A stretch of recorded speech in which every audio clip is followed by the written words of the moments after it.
Hello, folks. Welcome to Scratch the Surface. I'm EJ Scott. Today, my guest is Danielle MacDonald. Danielle, if you have not heard of Danielle yet, you probably will, not just listening to this podcast, but you probably will from her future work. What I'm talking about specifically is an upcoming movie she stars in called Patti Cakes. I recently saw it at a screening here in California, and I was lucky enough to meet her after the screening, and I immediately asked her to do my podcast. And a few days later, she was here, and she talked with me, and I was very grateful because I think it'll be a lot harder to get her on here after this movie comes out and after her other projects come out. Okay, before I talk about what we talked about, I want to give myself a plug. Check me out on Twitter at EJ Scott and at EJ Podcast. Instagram at EJScott1106. My website, EJScott.com. I'm raising money for charity. Go to crowdrise.com/7on7. That's the number 7 on the number 7. I'm also selling stuff on eBay, and so check out my Twitter and my girlfriend's Twitter, Deborah Ann Wool. And follow the links. You can also see stuff on the eBay page, Instagram pages as well.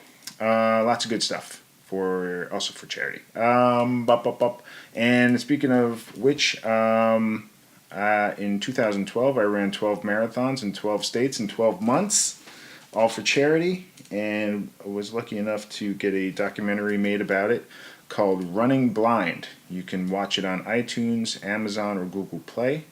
It is only $2 or $3 to rent it or buy it, and you'll own it if you buy it. I guess if you rent it, you only have it for a little while. Anyway, why did I do that? I ran all those marathons, and I ran them blindfolded because I am losing my eyesight to an eye disease called choroideremia. And it runs in my family. My grandfather was blind, and my brother has it, and my 2 little nephews have it. So I was able to raise some awareness and money doing it that way. And I try to continue to raise money and awareness by mentioning it on these podcasts and trying to get people to go check out the documentary. It's a short documentary. It's 30 minutes. So it's worth your time and money if you check it out. Thank you very much. Okay, on to Danielle. We talked about, she's Australian, so we talked about Australia and how she got into working in the States and how she got this great role in Patti Cakes, where she plays a white rapper from New Jersey, from a bad part of town in New Jersey, growing up poor. It's kind of like the female 8 Mile version. So we talk, but she's not a rapper; she's an actress. So we talk about how she had to train to be a rapper and all this stuff. It was really interesting. And we talked about some of her other roles that she's had in the past. She had a great story about working with Diane Lanes. So we talked about lots of cool stuff. She was really awesome to talk to. I hope you will give it a listen and enjoy my talk from July 18th, 2017 with Danielle MacDonald. I'm ready. Hi, Danielle. Hi. Now, do you prefer Danny? I heard you prefer Danny. Is that true? I mean, my friends call me Danny. Well, yeah. All right, I'll call you Danielle. You're officially my friend. Am I? Oh, yeah. That's pretty cool. With that. That's cool. Not Killer D? No. Not yet? I am not Killer D, not yet. Maybe, probably not ever. No, not in a couple months, maybe? August 18th? August 18th? I'm gonna keep that persona, Killer P, just for Patti Cakes. Okay, that's good. Yeah. That's good. Well, we met last week at a screening of a movie that you're starring in called Patti Cakes, and it's a fantastic film. It's a low budget, would you call it? It's an indie, right? It was an indie movie that got picked up at Sundance by a studio. Yeah. So that's pretty sweet. So, yeah, that's great. And it was a screening at CAA, and then there's a little after reception thing, and me and my girlfriend were just about to leave, and we walked past you, and I was like, oh, I want to say hi. And you were talking with a woman, and I waited patiently. And I know, I could see you waiting, and I was like trying to finish up the conversation, I was like, it's fine. But the woman was very excited to talk with you. Yeah. So it was exciting because then I got to say, hey, would you come on my podcast? And you seem game for it. For sure. And I really enjoyed the movie. You're probably this comparison you'll probably hear a lot. It's like female 8 Mile. Yeah. Right? Yeah. With the difference being that Eminem was a rapper. Yeah. That became an actor for that movie. Mm-hmm. And now he's back to being a rapper. You're kind of the opposite. Yeah. You're definitely an actor that became a rapper for a small amount of time. Yeah, small amount, just for that period. Yeah, and then you're back. You're just a regular actor now. Yeah, exactly. It's such a good movie. What were you interested in rap at all before? I liked it. I listened to it on the radio, like whatever came on. I watched 8 Mile and I loved 8 Mile, Hustle and Flow. I saw movies about rap and I really liked them. I listened to the songs that were popular and I really liked them, but I never just looked for more. Do you know what I mean? Mm-hmm. I never knew all the underground artists, and I didn't know even songs from popular artists that weren't kind of popular or on the radio. Did you know the Humpty Dance back in the day? I didn't know the dance, but I know the song. Sir Mix-a-Lot. Yep. These are some classic. They are some classics. Classic songs. Yes, and yeah, I think I knew what I knew that was popular and I liked it, but I just wasn't like a huge rap fan. I wasn't like, oh my God, rap is my life at all. Yeah. But I'm not really like that with any kind of genre of music. I've always just liked what I hear, liked what I like, and if there's one artist that I just particularly like their music, I just buy their albums and listen to them on repeat. I'm one of those people that if I like a song, I will listen to it to death, which I do that too. Kind of ruins the song a little bit after a while, but I can't help it. Get obsessed with it, right? Get obsessed with it, yeah. And sometimes I won't even hear a song for a while.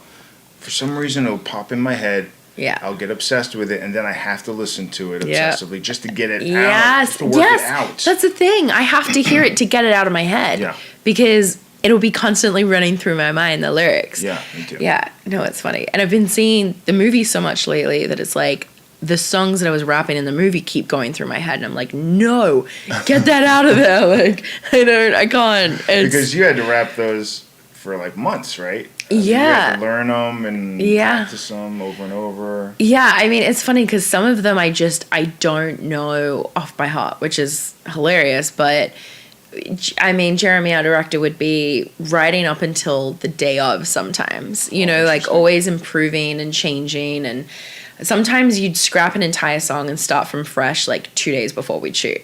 Oh, wow. And then sometimes it'd be we had like a song that was pretty much good, but then he would change lyrics throughout it that made it better. And that we would be shooting the next day or something. And that was almost harder in the brain because it's like, I know this, I know everything, but now I have to like go and replace all these different parts of the song. Yeah, that's no good. And it's tricky, whereas learning a song from scratch, it's like, okay, just let me learn this whole thing. But and you gotta be on camera like you're not learning it. Exactly. And so, yeah. And so I think that Way was... to go, Jeremy. But it was funny because he'd always do it and I'd be like, Jeremy, seriously? And I'd look at the lyrics and I'm like, damn it, it is better. Like, I'll do it. But it's just, it was funny because I would just stay up listening to these songs over and over until I had it. I would go in and shoot the next day. And then it'd kind of like be out of your head because you'd be on to the next one learning. So now I listen back and I know the majority, but there are moments where I'm like, I don't even remember what I was saying in that part. Yeah. And it's funny how that happens. Just in and out. Yeah, I mean, next thing. Yeah, some of them we did over and over again. And I'm like, I know that in my sleep. Like I could, And some of them I not so much. When I saw the movie, I didn't know you were Australian. Because you play a girl That's from good. New Jersey. Yeah. And then afterwards, after the screening, you talked to everybody and said, "Hey, thanks for coming." I won't do an Australian accent, but I was like, "Oh my god, I think she's Australian." And then I talked to my girlfriend afterwards, and I go, "So wait a second, so she's not a rap? That means she won't rap anymore." And I was kind of heartbroken. I was like sad. It was kind of sad for me. So I was like, she's so good at it. That's not sweet. that I'm a connoisseur of rap, right? But will you miss playing Patti Cakes? What if there's a Patti Cakes 2 where she's like now, big baller? I'll definitely miss Patti Cakes because it's one of the best experiences I've had in my life. It was a really long period of time that I've stuck with this film. Like 3 years. 3 years, yeah. So it's pretty much half the time I've been out in LA, and it's just, it was a big part of my experience out here. There was a lot of learning and hoping that the movie gets made, and then, it stuck with me for a long time, and I knew the people for a long time. And I love this character, and she was a character that really scared me at first when I first read it. I was like, I don't think I can do this. I really don't. And now she feels like a part of me in a weird way. And I think figuring out how to kind of have the confidence to get up on stage and rap, which petrified me. In front of how many people? Oh, I mean, there's like one scene, where there's a couple hundred for sure. Yeah. And I mean, that was terrifying to me. Terrifying. Because these people also liked rap. And we also had other performers that day that went before us. And they're real rappers. Yeah. And they're really good. Yeah. And all the crowd was loving them. And I was like, oh my God, we're going to get up and they're going to hate me. I definitely had a little stress cry in the bathroom before. Oh, yeah. Oh, yeah. I mean... That's good. That's healthy, though. Yeah, that's what I need to do sometimes. Sometimes if I'm overly stressed, I just need to, let it out. Yep. And then I'm like, okay, I'm good. And I just go and do it. Yeah. My girlfriend's the same way. Maybe I'll try it sometime. You need to try it. It works. I'm going to try it right now. Oh, God. Well, your mom is Bridget Everett, who... Yes. Talk about a ballsy performer. Mm-hmm. I don't know if you've ever seen her perform. Oh, 4 times. 4 times. So I've seen only a little bit on Inside Amy Schumer. She was, I think, a writer for Inside Amy Schumer. And right. Certainly, she was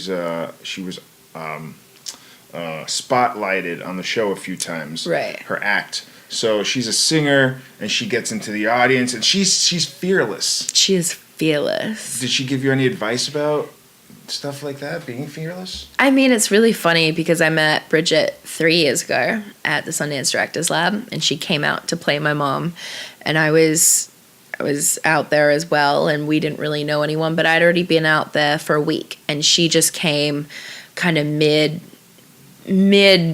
I don't know, this whole session that was happening, so I knew everyone a lot better. Right. And so and Jeremy said, she's kind of shy, this woman. And I was like, okay. Was he joking? Nope. Oh, he was not joking. And so I was like, oh, well, I feel comfortable here already because I already know everyone. So she sits down and I just start talking, blah, blah, blah, blah, blah.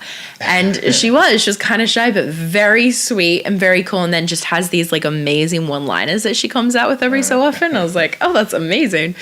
But we're doing this dramatic scene. And I was like, oh my God, this woman is amazing. She's really, really good. And we had, I think, 2 dramatic scenes together, and that was it. And then she went off and she left, and I stayed because I still had another scene to go at the labs. And Jeremy was like, she's an awesome comedian. I was like, I that's so funny to me because she's like, I'm just doing these dramatic scenes with her, and I'm thinking that's what her specialty is. But then she had those one-liners, so I'd believe it. And we stayed in contact, and a few months later she came to LA and was doing a show out here. And I said, I really want to come. She was like, come. And so me and my friend went, and my mouth just dropped open when she got on that stage, completely in shock.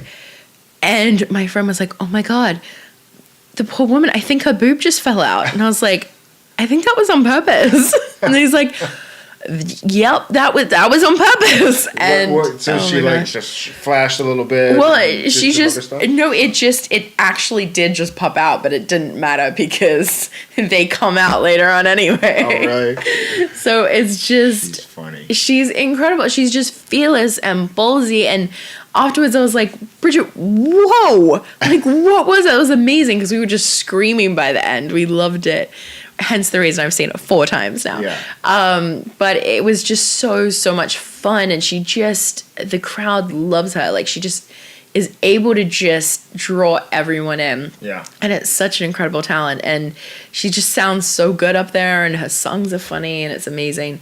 And she, I don't know. I was like, how does that translate? You know, like, but it's just this thing. You kind of just find it. It's a part of you that I think it's almost freeing in a weird way. Like when I was playing Patti sometimes on stage, I could never be that ballsy in my real life in a way. And I wouldn't know how to do that. But there is a part of you, there's a part of everyone that can. And it's almost this way to let it out, which is kind of exciting in a way. It's an excuse, right? Yeah. To let it out. Yeah, exactly. You get to experience things you never would in real life when you're acting. That's very cool. Yeah. Yeah. That's where you're originally from Australia. Yeah. Sydney. Yeah. Born, raised. Yeah. How'd you like living and growing up there? I loved it. I grew up on the beaches, Sydney's northern beaches, and it's like a small kind of sleepy beach town. If you didn't have a car, you kind of couldn't really get out much because there was one bus that went. So there's a 20-minute walk to Avalon, which is the little town, and there's one bus that goes into the city from there, pretty much. And it would take like 2.5 hours on that bus, whereas it's 15-minute car drive, an hour drive. You're in Avalon, you said? Yeah. So that's outside Sydney? It's part of Sydney, but it's on the northern beaches of Sydney. So Sydney City is about an hour away. Okay. But by bus, it's like 2.5 hours. Yeah, because it stops at every stop along the way. There's pretty much like 2 roads. One only has 1 lane, and then the other one has like a couple of lanes that get to the city. So traffic is starting to build up.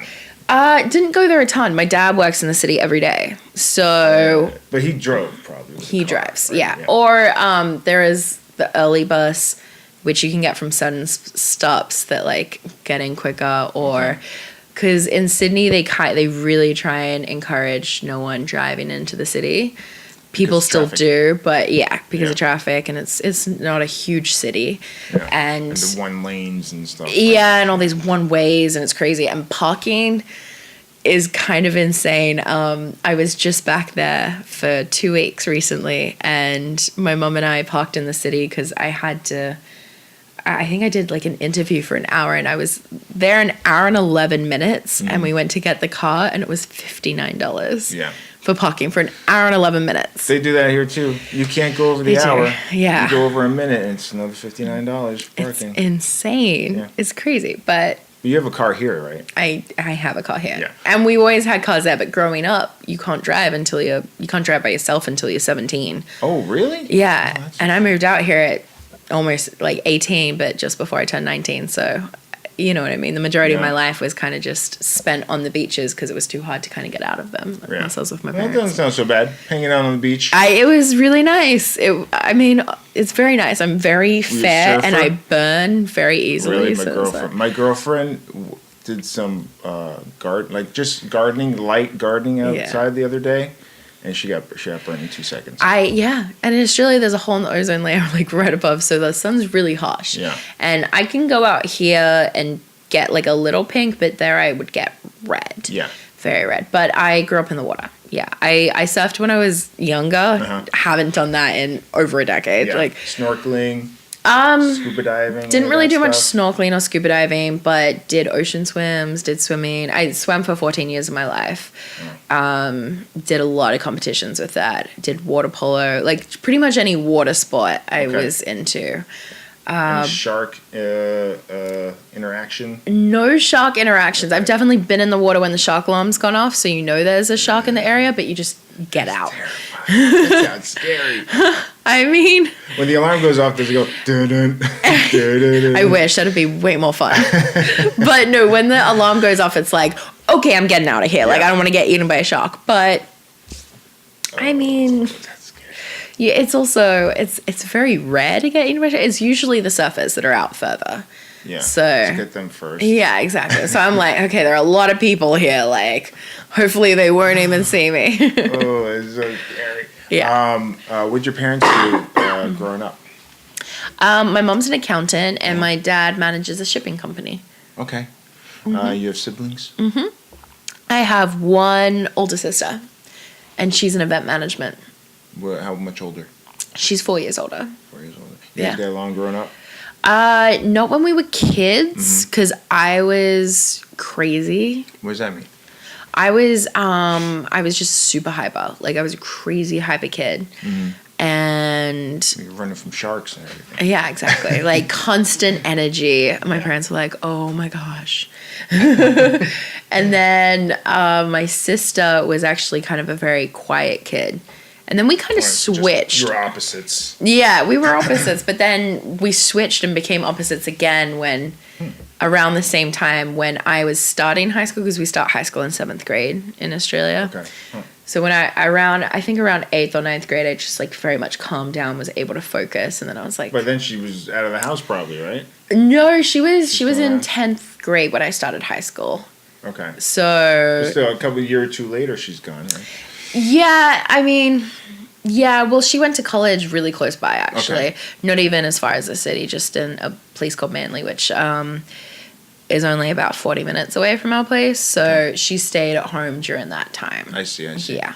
And did you guys, as you were getting older, did you get closer? Or? Oh, yeah. Well, when we switched again, it was funny. When I started high school, we actually got really close.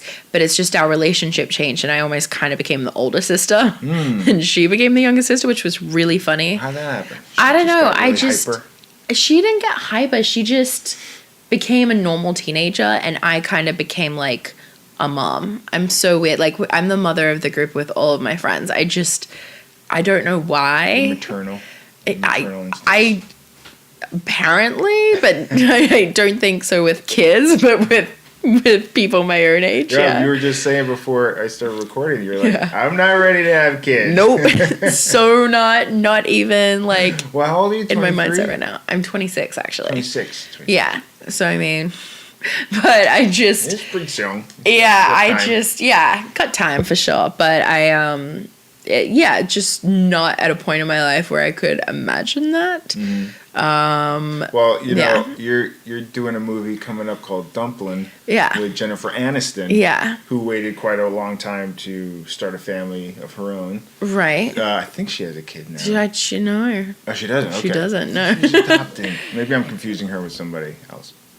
Sandra Bullock adopted. Maybe that's it. Maybe that's it. Maybe. I don't know. And I just read a tabloid cover, which I don't like. I don't like tabloid. Yeah. It said Courtney Cox is pregnant at 53. And I'm like, is that real? Is that real? I don't know. It's funny because you read tabloids and you're like, what? I feel like they just. Yeah. There's something wrong with them. Yeah. Sometimes when you see things about people you're like, that is just so inaccurate. How did they even get there? My grandmother, who passed away a long time ago, several years ago, but when I was a kid, I went to her house in Florida, and I saw a stack of tabloids on the fridge. And I was like, oh my gosh, she reads this stuff. It's terrible. It's terrible. You may end up in those now. You might end up in those. I don't know about that. I hope not. No. Well, now I read I'm not much of a Trump supporter. Kind of anti-Trump. Me too. But I look at the Inquirer and they're like, "Hey, Trump's so great and Obama sucks." And I go, "What?" And it turns out like he partly owns the Inquirer. Oh, seriously? Yeah. Man, Isn't it crazy? I like basic human rights. You know what I mean? Sure. I'm just a big supporter of that. Yeah. So. You seem all right. Pardon? You seem all right, like thinking that way. Yeah. Seems okay. Yeah, I think that's a fine way to think. I think that's a good low bar to say. Like just the basics. Right. Just the basic human rights. You know, let's start with that. Let's start with that. Let's start slow. Yeah. And then go up from there. I mean, because I'm from Australia, I don't really get an opinion on American politics, but. Oh, because you don't vote or something? Well, no, I don't, because I'm not an American citizen. Yeah, I think but you still have an opinion about it, though. I mean, I do have an opinion about it. I do have an opinion about it because I do live here, and I work out here, and I love it here. Yeah. I love it here. It's my second home. Yeah. I have 2 homes. It's just that's the way it is. But yeah, it's a funny situation. Yeah, you came at an interesting time to. I did come at an interesting time. It was really funny because we were at Sundance, and it kind of felt like we're in this bubble. Yeah. Because like all these women's marches were happening all over the country, and one happened at Sundance, and all this stuff was kind of happening while we were there, and then you come back to LA, and it's like, what happened while we were gone for 10 days? So when was that? Was that in November or No, it was in January. It was in the thick of it. That time. Ooh. Yeah. Sundance. You mentioned the labs earlier. Can you explain what that is? The Sundance Labs? The Sundance Directors, well, there's the Sundance Writers Lab, which Jeremy went to first, and basically you submit a script, and then you get to go to Utah, and there are all these advisors that come out and help you and read your script and like help you work on it and stuff. And I think it costs money. I think it cost Jeremy money to do that. I have no idea. I think so. Okay. But it benefits him and it benefits Sundance, and there's a good working relationship there. Yeah, it's great. I mean, the Sundance Directors Lab, they basically choose 8 of the 12 writers that are also directors, because some of them just wrote and weren't directors, so didn't obviously do the Directors Lab, and then they just choose 8 to kind of come and do the Directors Lab for about a month, and they get to bring out 3 actors, and I was one of them. Yeah, so Jeremy brought out myself, Bridget, who plays my mom, and Sid, who plays Jerry, my best friend. Yeah. Yeah, and you workshop 5 scenes, and it's amazing because it's all volunteer-based. So everyone that comes out is a volunteer, including the advisors that come out to just... Oh, okay, they're volunteer. Yeah. Maybe he doesn't have to pay. I don't know. Yeah. Everyone's volunteer-based, and it's really, really cool. And you're out there for how long? I was out there for almost 4 weeks. But I was out there the most amount of time for any actors. Like, where are you staying out there? You just stay on the mountain in these houses that they rent out, and you stay with other actors that are out there. So I was staying with 2 other girls that were in different projects. It's so much fun. It's like camp. It's like camp, and I never did camp because of where I grew up. So I just, it was so cool. I did beach. Yeah, we just did the beach. That was our camp. So it was so cool to do this, and you're constantly doing things. Like, you get up early in the morning, you all have breakfast together. That everyone sits with everyone, like different people every day. It didn't feel like actors and directors. Everyone mixed, which was so cool. And then there's like all the crews, all the people that come out to do crew work. And these people like our cinematographer that we had at the Sundance Directors Lab was a cinematographer for Moonlight. Do you know what I mean? Ooh. So there are like great people that come out and they just want to, like, they just love it there. Yeah. And that's the thing. The majority of the people that you meet there that are in the crew side have been there doing it for 7 years or something, because they love it, and they come back every year because it's like their happy place, and everyone's creative together, and it's such an incredible feeling. So you did that in this past January? No, we did that. And so the Writers Lab is in January, and the Directors Lab is in July.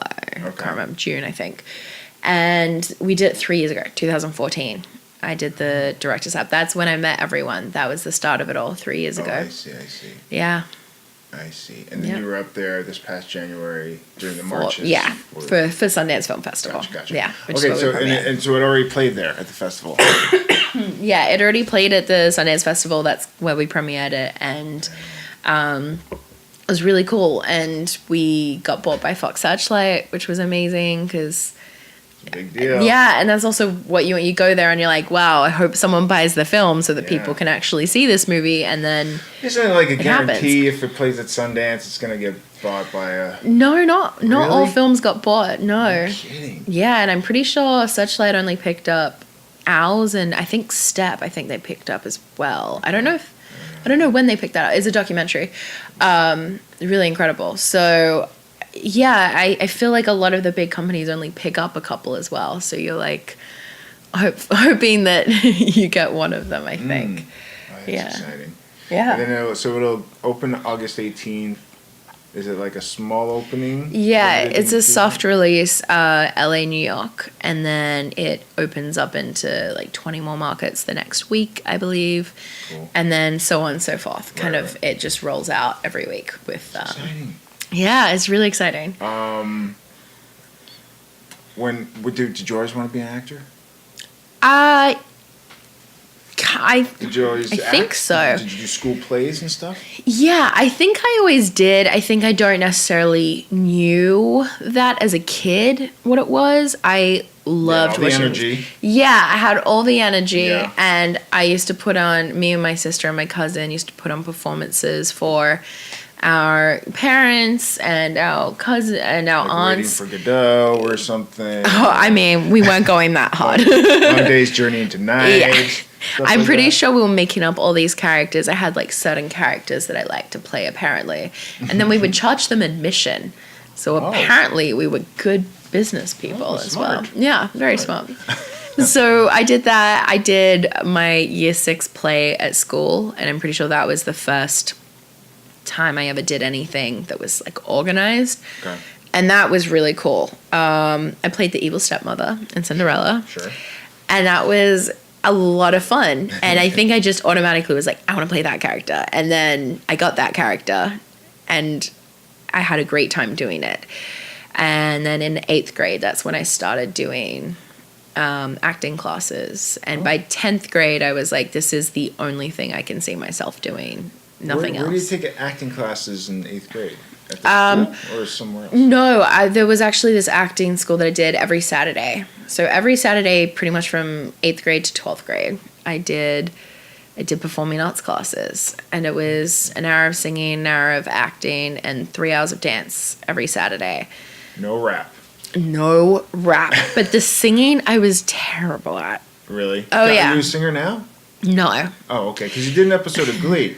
I did, but I did not sang. have to sing in that. Okay. But it was just funny because, like, anytime there was a musical that they put on, you know, you'd audition.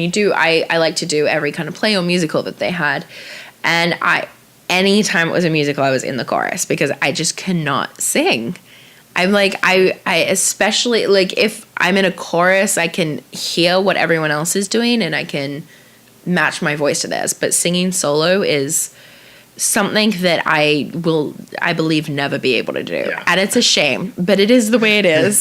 So I like to hide in the background, which was why rapping seemed so terrifying to me when I first saw it. And I was like, yeah, dude, I can't rap. That's not going to happen. What was the audition like for Jeremy? It was weird because I didn't audition. Oh. Yeah, I know. It was very bizarre. He, one of our producers actually saw a movie I did, my first ever movie, where I kind of just had a smaller supporting role. I was kind of throughout the whole thing, but I just only said lines here and there, you know.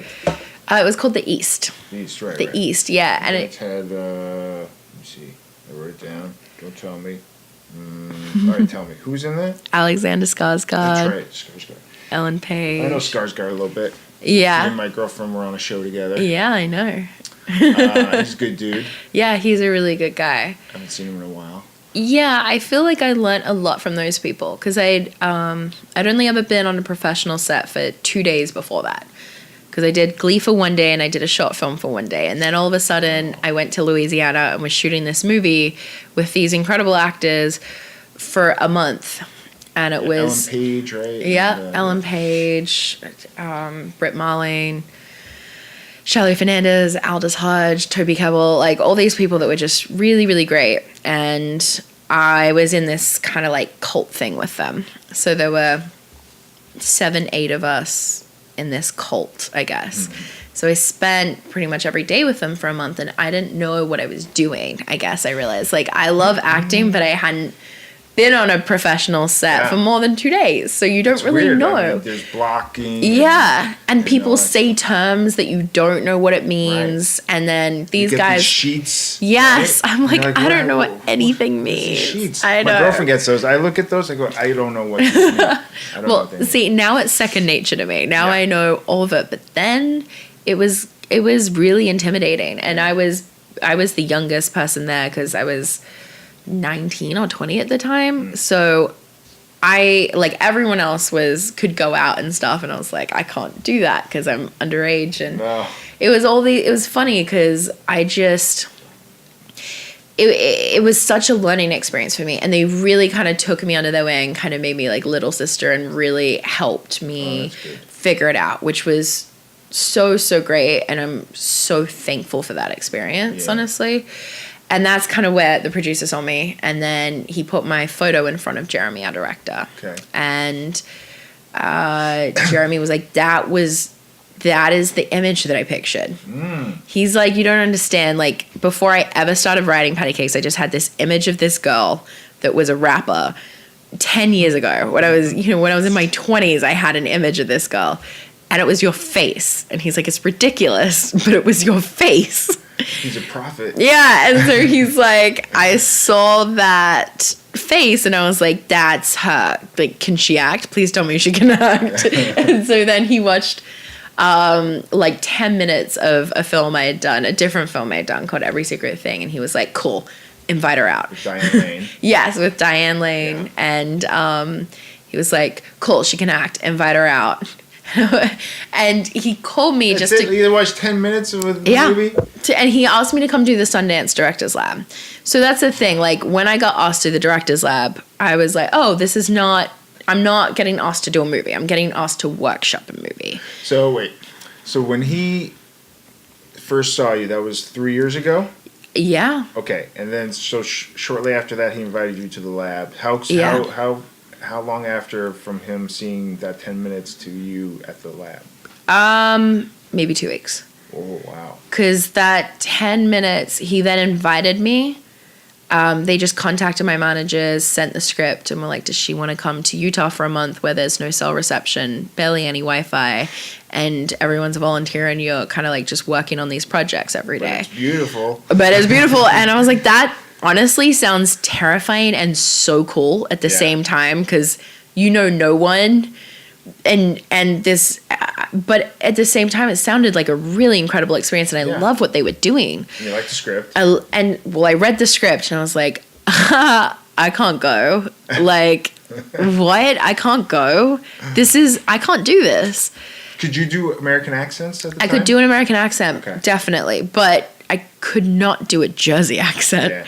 I was like, I've never been to Jersey. I don't even know anyone from Jersey. Like, I can't, right. I don't know how I'm meant to do this. And more than that, like, the rapping was, very terrifying, but I was like, I don't know who she is. Like, she is someone that I'm really not. Like, it would take, I don't even know how to find that. Like, but at the same time, I read the script and I really understood her passion and her love and her heart. And that really just stuck with me, even though everything else seemed very kind of impossible to me. And I remember speaking to Jeremy, and he was like, just come do the labs. And I was like, I want to be really straight with you. I can't rap, and I can't do a Jersey accent. And I don't know what on earth you've seen that makes you think I can do this role, but I mean, I'm very different to this. Yeah. And he was like, no, I have a feeling.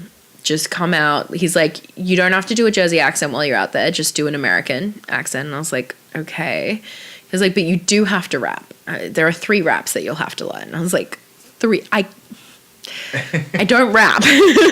He's like, right, but did you ever just listen to songs growing up and learn them? And I was like, well, yeah, I watched 8 Mile, and then I proceeded to learn every single song from that movie. Yeah, you know what I mean? That's a good start. Yeah, exactly. So I was like, yeah, I know how to do that, but I don't know what I'm doing. I'm copying, and I sound terrible when I do it. He was like, yeah, but it's the same thing. It is, because I'm going to demo something for you, and you learn it and you come out. I was like, oh, okay. Okay, cool. And I was like, Right. honestly, I knew I'd be really mad at myself if I didn't take the opportunity. What's funny is, like, you're, like, almost trying to talk him out of it. I kind of was. And you know what? Bridget did the same thing. Yeah. I was a lot quicker than Bridget because I think I was like, okay, this is way too cool. I want to do it. You know, I was like, this terrified me. But at the same time, I was like, well, like, I'm a big believer in saying yes to every opportunity because... Never know. Exactly. You know what? Everyone has a different way in the industry, A. Yeah.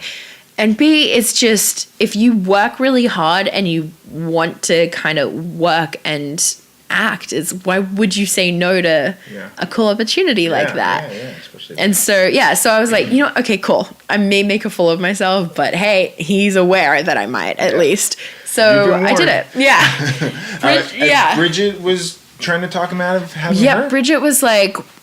because Bridget at that point had never really acted outside of like Amy Schumer show and her comedy show. This was going to be kind of one of her.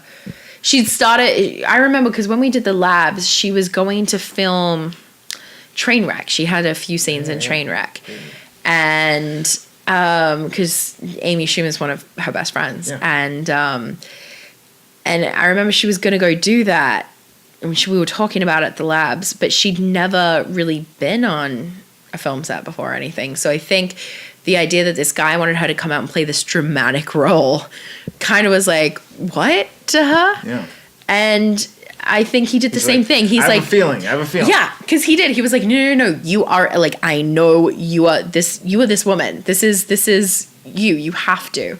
So crazy. So he wasn't auditioning anybody. He weirdly enough did not audition us two because he saw her show. He saw her comedy show. He first saw her on Amy Schumer and he was like, that's her. He just knew. He had the same thing and he was like, she just had that same that feeling of Where's her. he from? He's from Jersey. He's from Jersey. Okay, Yeah. Okay. This film is kind of a love letter to his life in a way, like the really strong women in his life, and just he grew up this kid that just wanted to rap, and really, that's funny. Yeah, because the rap's really good. He wrote every single lyric in the film, you know, that was original, and that's very, very cool and also crazy, I think, because I don't know how you write a movie, direct a movie, and then write all the music for the movie as well. This is certainly a passion project for definitely. Jeremy, it sounds like. Definitely, you know, and I think it was cathartic for him in a way because he'd been writing rap since he was a kid. Really? He had notebooks upon notebooks full of lyrics. Yeah. So I think getting to channel it into something creative like this was so exciting for him. And he comes from a music video directing background. So the dream sequences were a lot of fun for him because that was in his wheelhouse. And then it was just, I don't know, the mix of it was very cool. Who'd he make videos for, do you know? He did a Florence and the Machine one. I think he did Dog Days or whatever. I think he did that one. But definitely Florence and the Machine, Selena Gomez, I don't know, a bunch of people. Yeah. Good people. Yeah, he's done a bunch of that. You had MC Light in the movie. We had MC Light in the movie. Cool. That was very cool. I remember her back in the day. Yeah. Of course. Yeah. She still hasn't aged really either. She has not. It's crazy. She just looks flawless. Yeah. But Jeremy was a huge fan of hers. Yeah. And he grew up watching her too. And he wrote that role for her. He was like, I mean, hopes, goals, dreams. And she said yes. He was like, that is insane. And she came out and did it. And she was the coolest. She was so lovely, so cool. And it was really fun being on set with her. And it was intimidating because I was like, oh no, if she sees this movie, which she probably will because she's in it, and she's going to see me rap, and that's just very terrifying. And well, do you think like other rappers are probably going to see this? Patti Cakes may end up in a lyric of an Eminem song. Like, I can see that happen. You know what I mean? I can see that happening. That would just be like my hopes and dreams come true. So I don't know about that. Do you get nervous about stuff like that? Oh, terrified. So who'd you listen to get motivated and inspired? I listen to so many people because I practice so many people's songs. Yeah. I practice. Like, seriously, you name someone, and I probably did one of those songs. Who'd you really go after? I ended up really vibing with Biggie. Oh, all right. Yeah, because when I was doing his songs, I felt the most like Patti.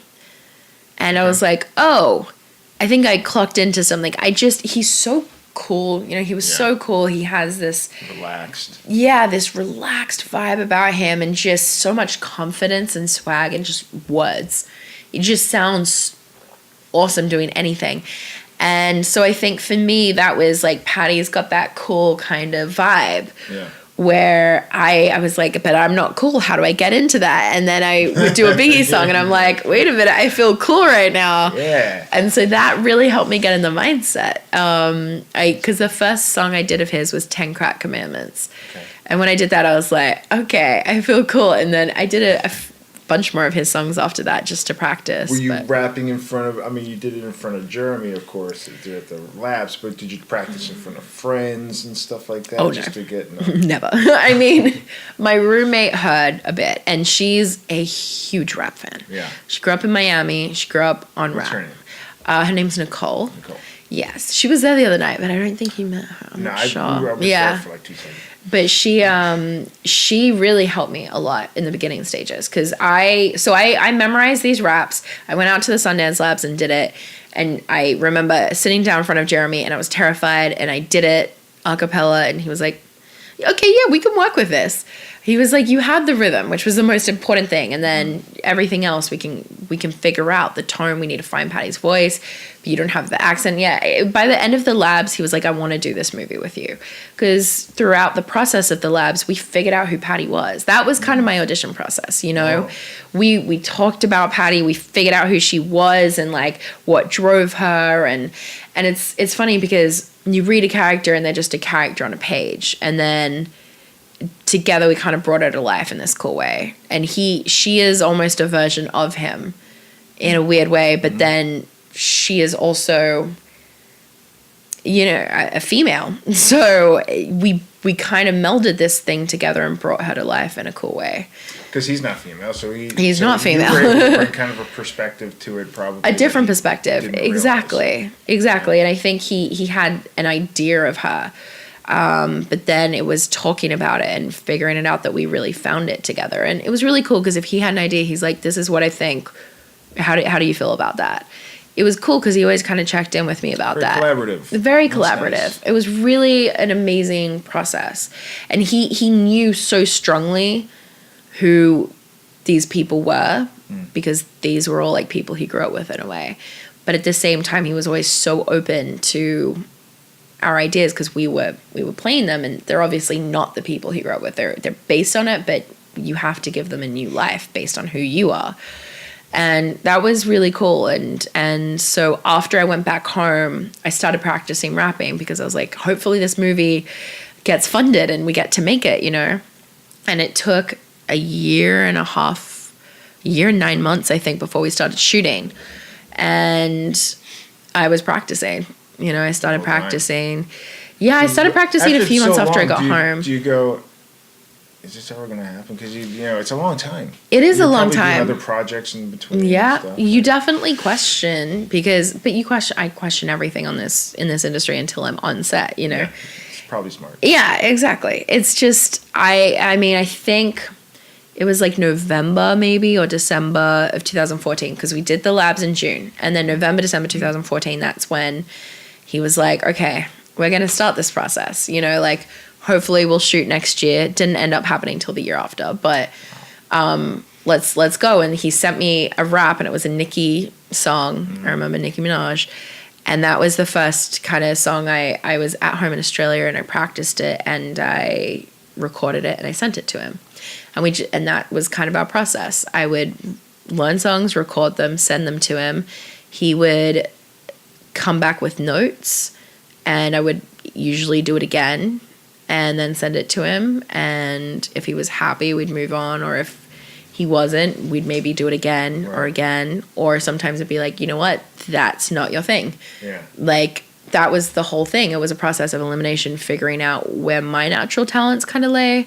Because every rapper is so different. They have such different styles and flows and melodies. Yeah. And we wanted to see where my strengths were naturally, because I'm learning it, but it also, you have to have some form of like, what am I best at, you know? Yeah. What did you discover that you were best at? It was funny because I thought that it was going to be, you know, the slower raps. I was like, oh, I'll be able to get my head around it. Yeah, exactly. Biggie. And Biggie gave me the vibes, but honestly, it was usually the quicker raps that I'm able to wrap my mouth around it. And there's kind of like less time for error in a weird way. Mm-hmm. So if you're able to get through it in the right rhythm, it was a lot of fun.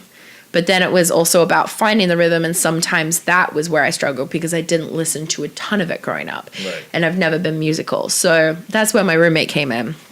And she knew pretty much every song I was doing. Mm. And if I was struggling with this, like a way that they were doing it, I'm like, I don't understand what's happening here. But when I do it, it doesn't sound like that. And I can't figure it out.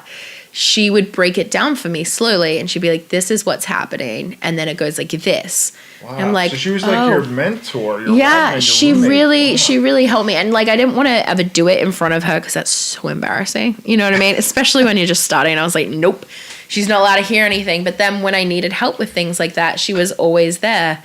And she would break it down. And once someone did it for me slower, I was like, oh, I get it. And then I was able to put it in myself. And so she really helped me in the beginning stages, like just figure out how to do it. Yeah. That was really important. So I'm so grateful to her for that. And then when we went into 3 months before pre-production, a month before in pre-production, I got a rap coach.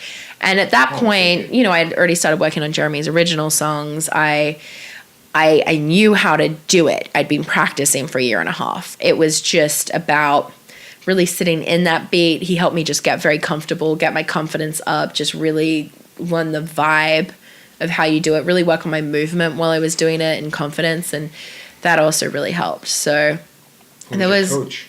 His name's Skyzoo, and he is a Brooklyn-based rapper. And it was just really cool because I had so many different people help me out. Even Sid is really into music. He's like, you need to listen to this person, watch this video to get the vibe. Jeremy, obviously, was a huge part of it. When it came time to really figuring out Patti's voice, I started learning the accent a few months before we did the film. And so when I went out for pre-production, I had the accent, and we would get into the studio and we just practiced. But the thing was, the accent, I mean, having to do the accent while rapping is like a whole other challenge because... Yeah, it's interesting because like Iggy Azalea sounds like she's from Jersey when she raps, but she's an Australian also, right? Did you listen to her a lot? No, I didn't actually. I did not listen to her simply for the reason that she was Australian. Yeah. And I didn't want to hear that come through because I was trying so hard to not be Australian. Right. And because the thing is, she's a weird mix. Half the time she sounds like Aussie, and then she goes into this like very kind of East Coast, like American, accent thing, that's how she raps, and that is her style, and that is awesome. But I didn't want to hear it because I knew that if I heard it would kind of throw me a little bit because that is naturally where my ear goes. Right. So I specifically didn't simply to avoid that. So then I listened to mostly East Coast based rappers, just because that was the vibe. Oh man, so many people. I mean, I did Biggie, I did Eminem, I did Kendrick, I did Kelly 47, I did Action Bronson, I did oh my god, there are so many people. Jay-Z, I did Kanye, Well, more female rappers? Any more female? Yeah, I did Nicki LaKaylee 47 is a female rapper as well. And I did a couple, like actually a few, definitely in pre-production, I was watching a lot of videos on YouTube of up-and-coming female rappers and really kind of seeing how they moved in their attitude and listening to their music. I didn't practice their songs, but I was really listening to them and watching them. And that was really, really cool. And girls of all different like types, do you know what I mean? It was Yeah, it was really, that was my homework Salt and in pepper? pre-production. Oh yeah, of course. Salt and pepper? Definitely salt and pepper. Definitely. Come on. Yeah. My girlfriend loves them. Yeah, oh yeah, me too. No, we were in New York and I was with Sid and Jeremy and they were playing and we saw it, which was really cool. Oh, you saw him in concert? Yeah, Jeremy's wife actually launched Milk Makeup. What is that?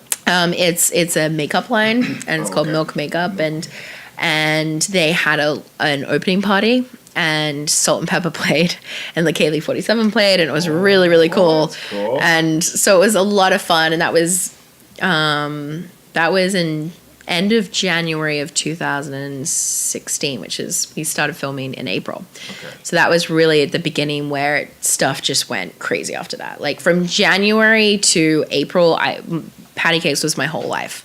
Yeah. There were no other projects. It was just focusing solely on this. 28 days or something, right, to shoot? Yeah, 28 days. Cool. Yeah. In Jersey, all of it in Jersey? No, mostly Yonkers, Queens, Brooklyn, and some Jersey. Yeah. I mean, we definitely filmed in Jersey too, but majority of filming, I believe, had to be in New York State. Just funny. Tax breaks, you know. Oh. Yeah. filming I get you. purposes. That's so cool. So so now this thing's starting to be seen. Yeah. When was it's premiered at Sundance, right? Yeah. Were you freaking out? Yeah. I mean, quite simply. I've never been there. What? Yeah. How big? How many people are seeing it for the screening of your film? The first time, I think that theater was like 1,200 people. Yeah, and it was packed, which was really cool. Do you watch yourself, or do you? Yeah, because a lot of the cast came out for that, and some of the crew came out for that, and it was like a big family reunion, and no one in the cast besides myself and Bridget had seen it. And we were not meant to see it until Sundance.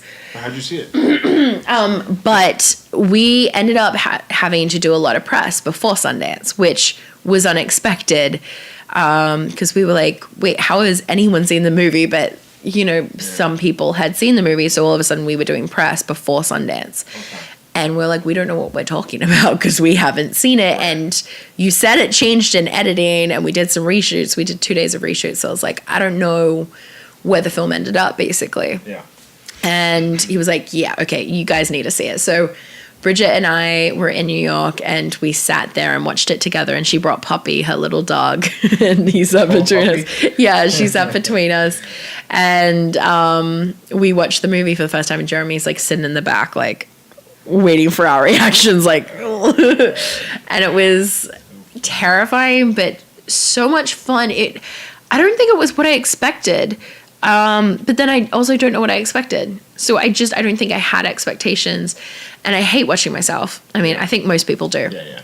It's very uncomfortable, but at the same time, it was like watching a collection of like home videos from a really fun family vacation or something. Right. And I was like, that is a very positive response rather than, oh my God, like I can't. Yeah. It's like a nice way to think about it. Yeah. And I'd never really seen a movie and felt that way about it. Like, oh, this is like, I remember that moment and this moment. And I think it was because I was involved in the project for so long. Yeah.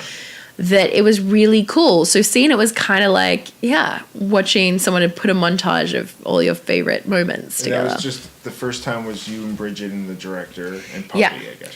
And, and then the second time was at Sundance. And the second time was at Sundance. So you said you did watch it? Yeah, we watched it because, I mean, my managers were seeing it for the first time, my sister, my parents. That's got to be two different experiences.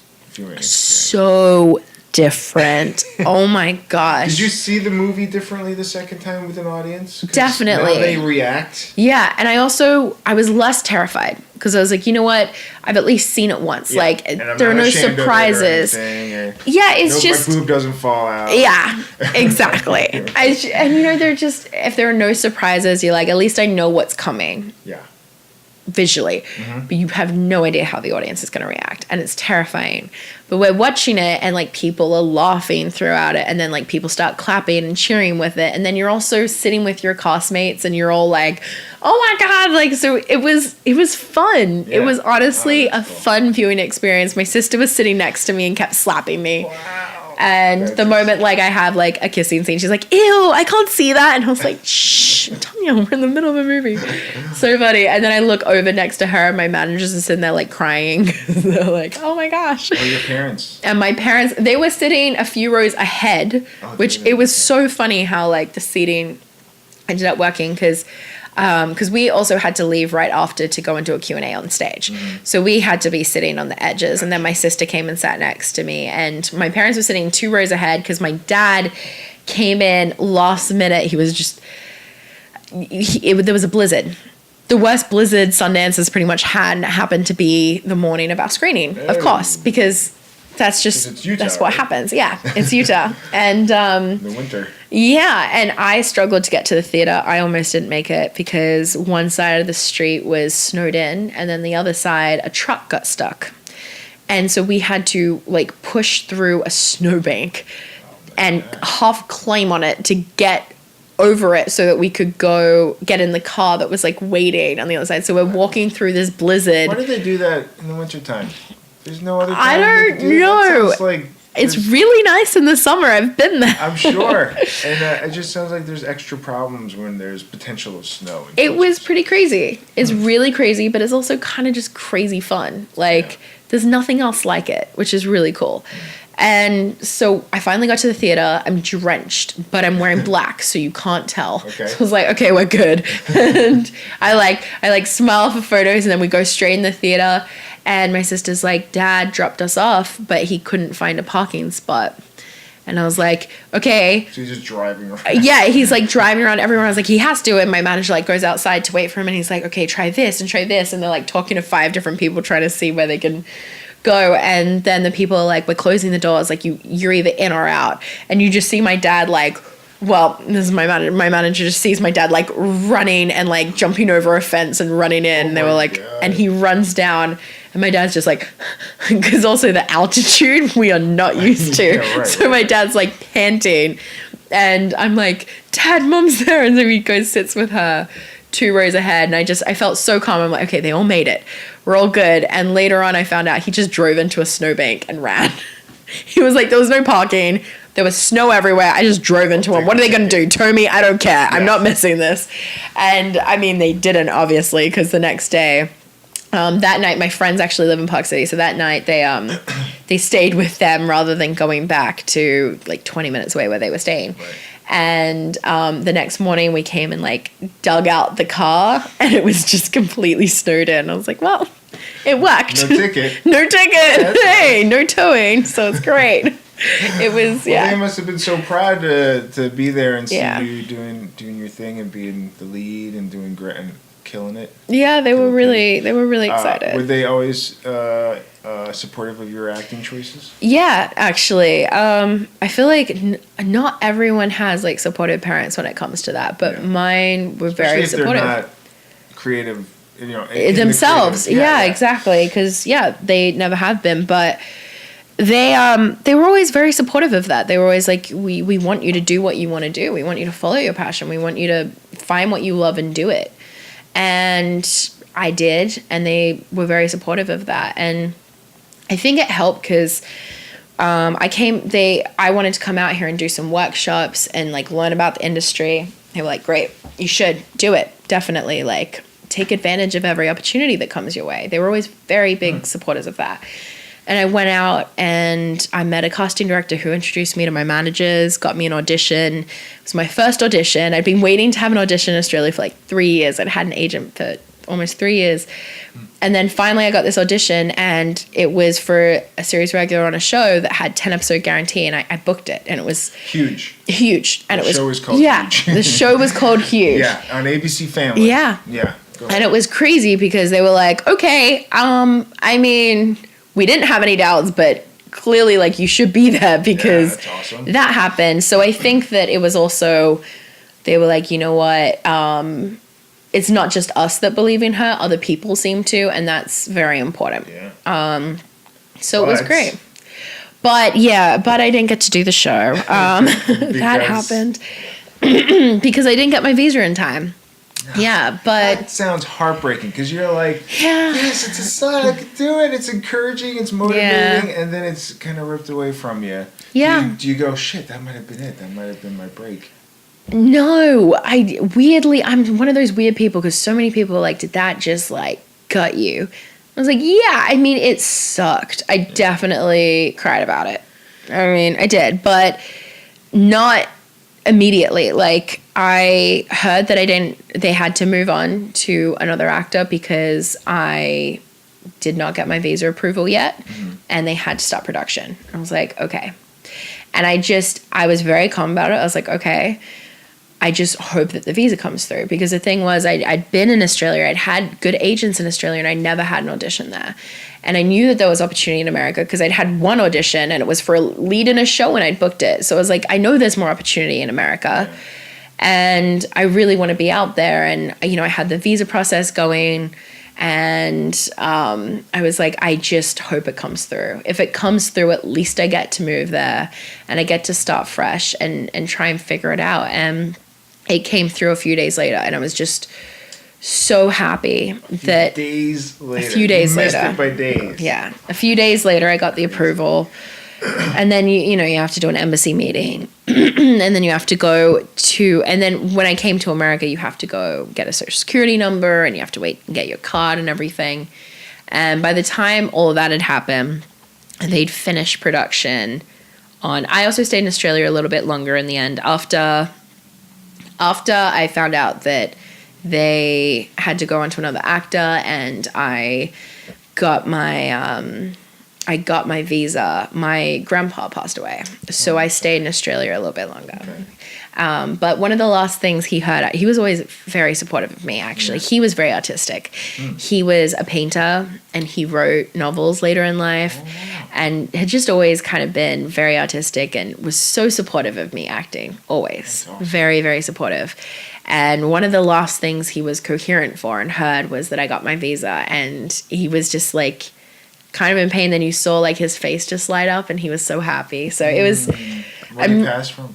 Cancer or something? No, well, yes, it was a few things, but I think in the end it was cancer. He had, I think, pancreatic cancer in the end, and also, but like that was very late stage. Like that wasn't really the end. He'd already started deteriorating before that.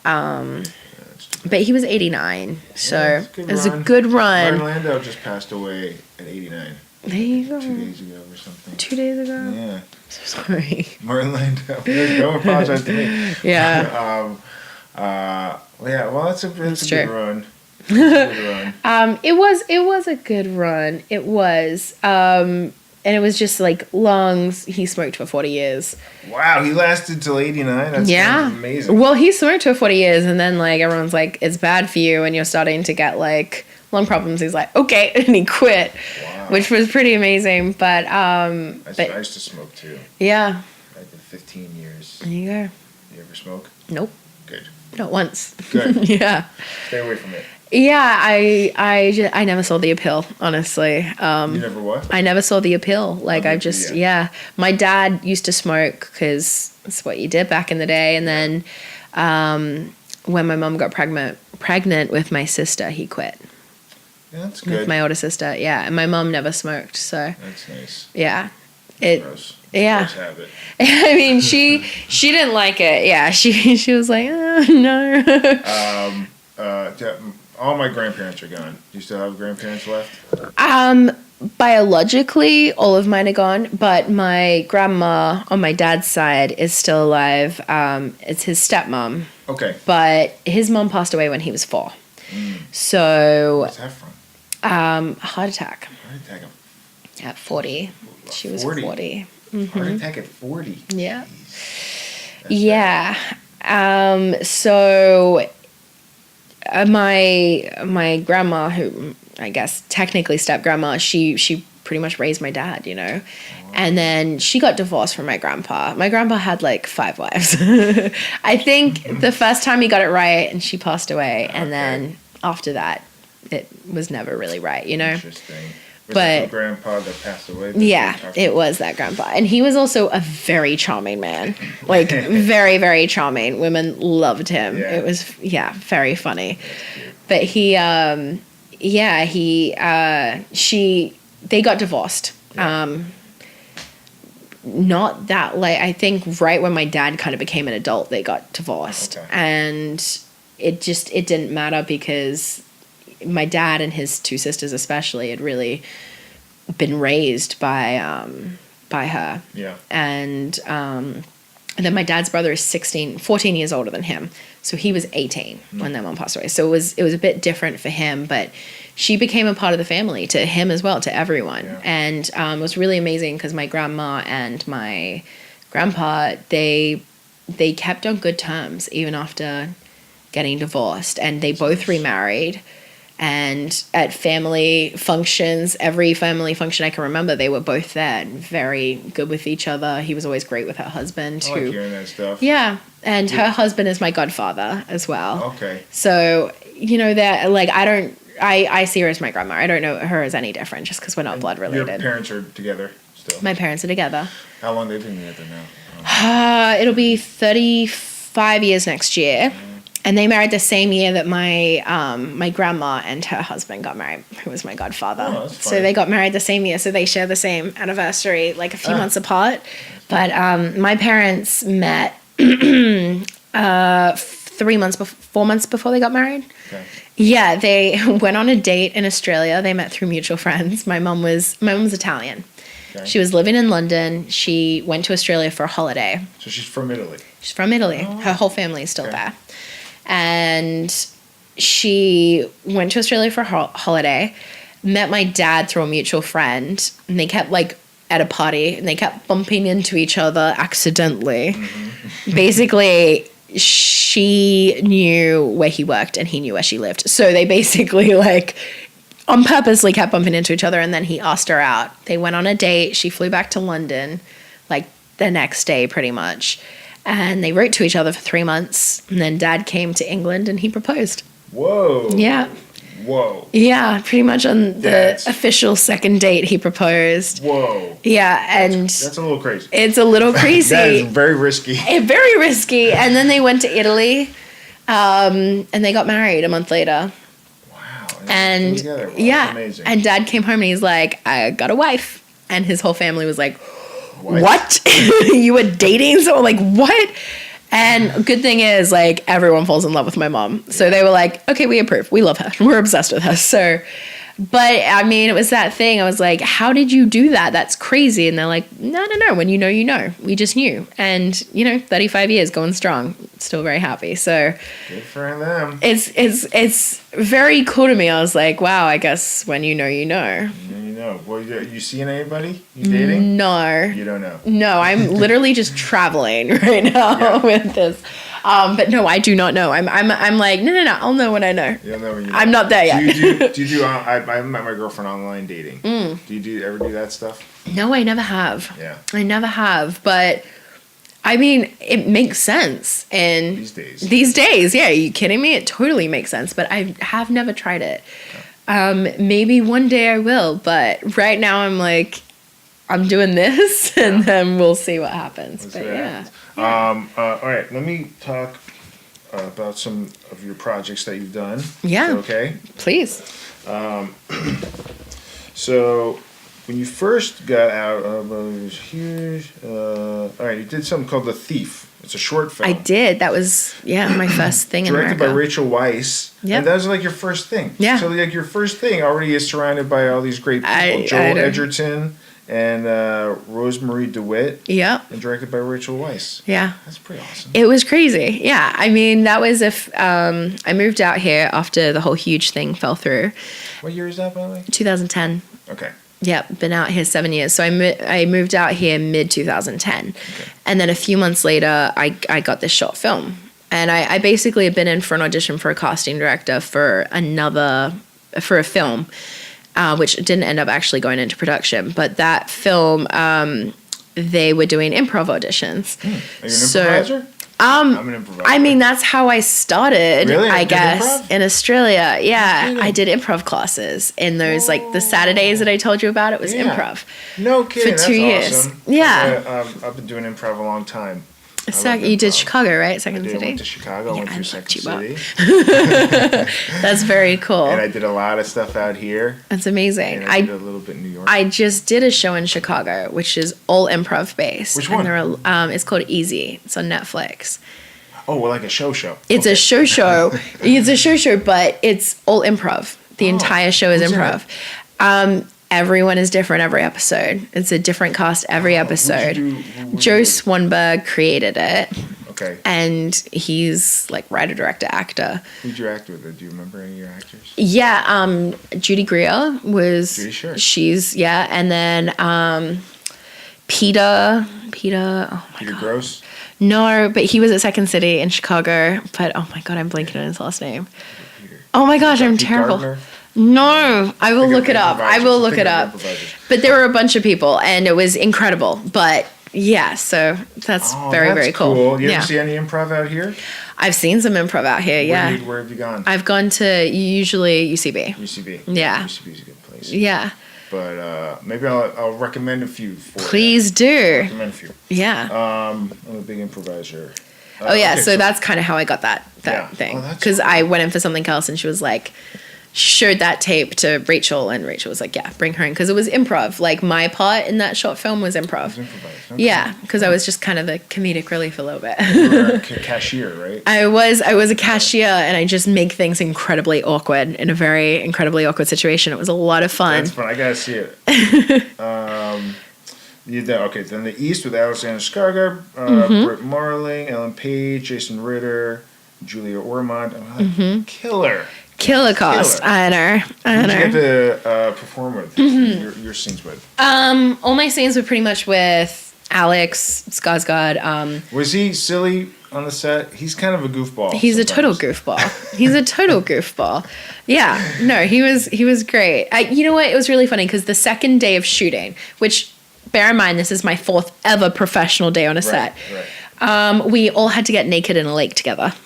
And I was like, He had no problem with that. he had no problem. I mean, I was standing there. I was like, oh my God, this is terrifying. And I knew that the camera, like, because, you know, you have contracts and you figure out, like, what gets shown and not. So I knew that, like, they were just literally seeing my back, which is nothing. Like, it's like, okay, cool. They can see my back. Sure. Nothing else. I get to wear underwear. And it's like, it's all good. But it's really funny because, like, front wise, you have to be topless, but not the camera is not seeing it. Right. But Did you have like the things over the nipples and stuff? yes, yeah. But we're in the water, so you know that comes off pretty much.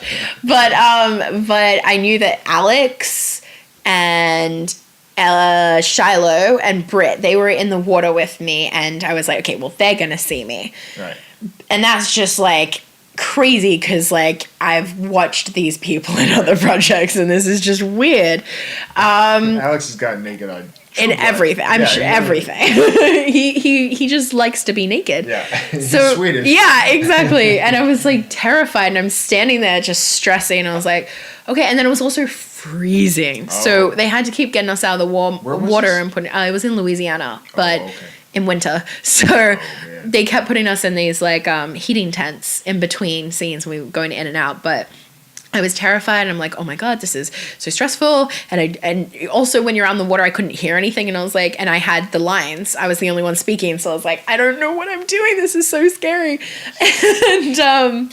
and I clearly look a little stressed because Alex is next to me. He's just sitting there, and he's like, you okay? I was like, yeah, I'm good. He's like, you ever done a scene like this before? And I was like, no, never, never. And he was like, you'll be fine. He just like puts his hand on my shoulder and like squeezes it, stands up, and like pulls his pants down. I was like, okay then.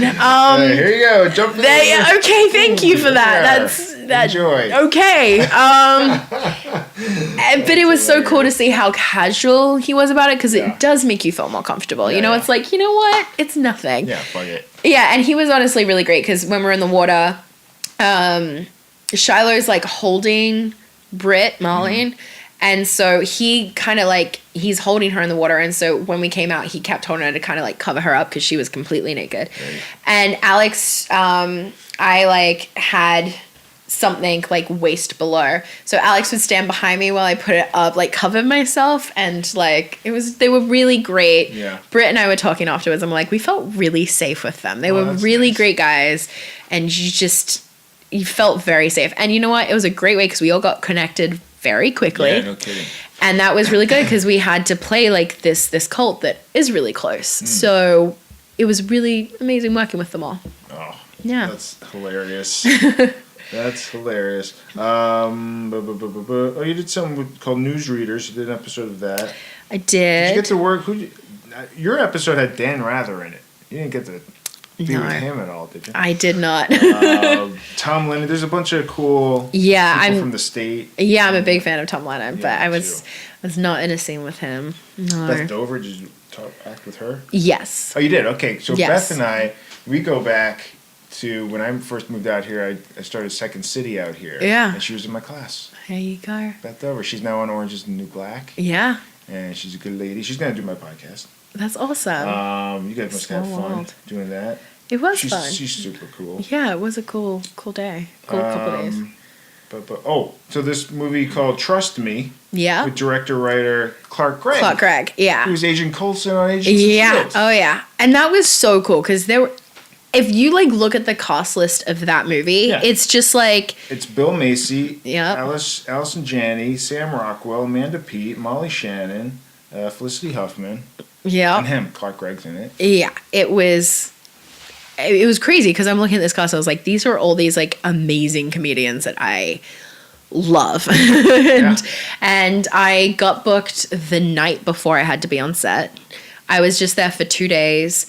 And I played Allison Janney's like sassy assistant, which was fun. And my scene was with Allison Janney and Clark Gregg. And then also the lead girl who was only like 13 at the time, I believe. Okay. But they're really nice, right? Yeah. Allison and Clark. I met Clark real briefly. The nicest. Had so much fun on it. Like Clark was really funny, such a cool director. Allison was amazing. And I was playing a casting associate, which I think is really funny because, you know, in this industry, you're like, ooh, I'm playing one of you now. But it was a lot of fun. And Molly Shannon was there because she was also in the scene. I didn't talk to her, but she was in the scene as well. And we were in the van on the way back to base camp, and I was like, just so you know, me and my sister grew up on Superstar. Like, we quote that movie daily. I just need to let you know that. And she was like, oh my God, that's amazing. She started telling me stories about it, and she like even did it. She went and did the Superstar thing, and I was like, I don't know that my life can get much better. She really did. That's I was like, hilarious. This is very cool. Would she put her hands in her armpits or something? Yeah, she was like, stop. And I was like, oh my gosh. That was very, very cool. That's fucking hilarious. I met her once real briefly, and she was really nice. Very nice. Okay, so every secret thing. Mm-hmm. Diane Lane. Does she play your mom? She plays my mom. I've had a lot of really cool moms. In my time. Dakota Fanning was in it. Mm-hmm. Elizabeth Banks was in it. And the director was a documentary director named Amy Berg. Yeah. But how was Diane Lane? I grew up on Diane Lane, so I love her a lot. Yeah. I mean, she's great. Yeah. We actually met before we started filming in LA. And we did like a rehearsal together, and she was like, do you want to go out to dinner and just like get to know each other? And I was like, yeah, that sounds great. So we went to Westwood and we went to dinner there. Just the two of you? Yeah, just the two of us, and just hung out and talk. And she was like, do you want to get together again and just go through things, like rehearse? And I said, that sounded amazing. She's awesome. She was so cool. And then she calls me the day before we're meant to do it, and it's a Friday, I believe, and she said, so I'm gonna go up to she has a house like 4 hours outside of LA. Yeah. She's Ojai, like, probably, yeah, right? Not Ojai. Okay. I can't remember. Most people are in Ojai. Yeah, I was like, no, it was like further than Ojai, because right. Ojai is like 2 hours away or something. Yeah. Right? Yeah, so it was like 4 hours or something. And she was like, do you want to just come, like, go away for the weekend And I was like, stay at her house? just the two of us? And she's like, yeah. I mean, if you want to, like, I'm just thinking, let's just throw it out there and like really just get comfortable with each other. And I was like, yeah, that sounds, sure, let's do it. Let's get naked. Yeah. Come on. Let's just Exactly. do it. So we drove up together and we hung out for the weekend. We went through our scenes. We also just got to know each other, got very comfortable with each other, drove back to LA, and it was amazing because I was like, wow, now I feel really comfortable with her. Yeah. And we're going to start shooting in a few weeks in New York, and I'm not going to know anyone. It's my first kind of lead in a movie.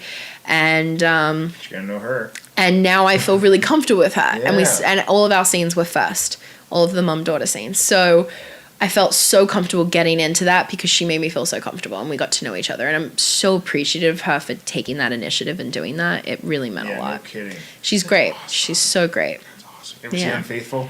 Yeah, of course. That movie drives me crazy every time I watch it. She's amazing. I'm so glad to hear that. She's incredible. Very incredible.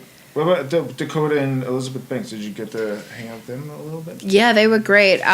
Dakota and I were never actually in the same scene. Okay. It's really funny because it's about us, you know, and we committed this crime together, and we used to be friends. So we also had 8-year-old actors playing the young versions of ourselves. Okay. And they had every scene together because that was kind of the point. But then we weren't allowed to see each other when we were older. That was kind of the plot point. So we were on set, I think, 5 days together, but we were in this one scene together. We had one scene together, one confrontation scene, that's right. And so I was like, oh, hey, we're finally working together. But I mean, she was great. I met her before we started shooting as well. We just had a cast dinner because Frances McDormand produced, and so her and Joel, her husband, Joel Cohen, Cohen brothers. They set up a dinner for everyone, and I was sitting opposite Joel that dinner, and I was like, I'm freaking out. Yeah. I'm freaking out because you are kind of legendary, and this is kind of.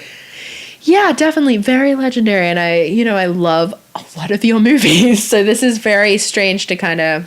But there's one or two that I don't love. Yeah, I'm just gonna focus on them. How about that? Yeah, I once in a while I'll find myself because of Deborah. In a situation like that where I'm sitting next to Forrest Whitaker right at the dinner table and we're talking and chatting. I'm like, okay, cool. You're like, this is interesting. It's cool though because like once you meet people, they they humanize for you, right? Yeah. And you're like, oh, you're just another human being that I'm now talking to, and you take them off of that pedestal, which is a good thing because you don't, I think. Otherwise, it's a shock. Yeah, exactly. There's that initial shock, and then you start talking. You're like, you're just a normal human being. I met Jesse Eisenberg. Oh wow, yeah. Deborah did this thing called the 24-hour musical play thing.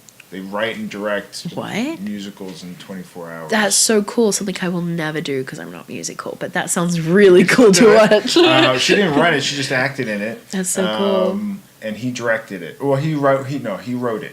He wrote it. So he was up all night writing, and I met him real briefly. But I was like, oh, shit, that's Jesse Eisenberg. What a weird life. Yeah, what a weird life. That's so cool. And I guess you've met Amy Schumer. Yeah, we met in New York. She came to see Patti Cakes. Yeah. Because Bridget's in it. Bridget's in it, Yeah. And she was really cool. Yeah. Yeah, she was really, really cool. I love her. So Pretty Little Liars did an episode of that. Mm-hmm. Your director for that episode was Joanna Kearns. Yeah. That's from Growing Pains. I grew up on Growing Pains. I love that. It's a little before your time. It was a little before my time. I'm sorry. I was excited when I read that. That's very cool.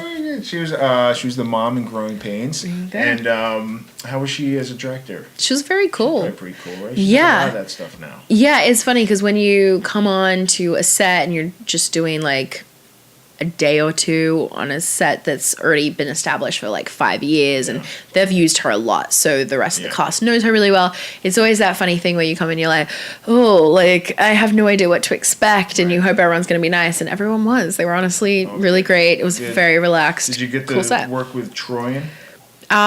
No, I did not get to work with her, but I met her at the table read. Right. And she was really lovely. My girlfriend went to school with her. No so way. We met her. That's so weird. I haven't seen her in years, but she was very nice. Isn't it funny how, like... Small world. Yeah, small world. Did an episode of Two Broke Girls. Mm-hmm. That was a lot of fun. You did something interesting called Tortoise. Yeah, I did a short film called Tortoise. With David Arquette. With David Arquette, yeah. How is he? I like He's great. We had such an interesting dynamic in it because it's a dramatic short, and basically he played...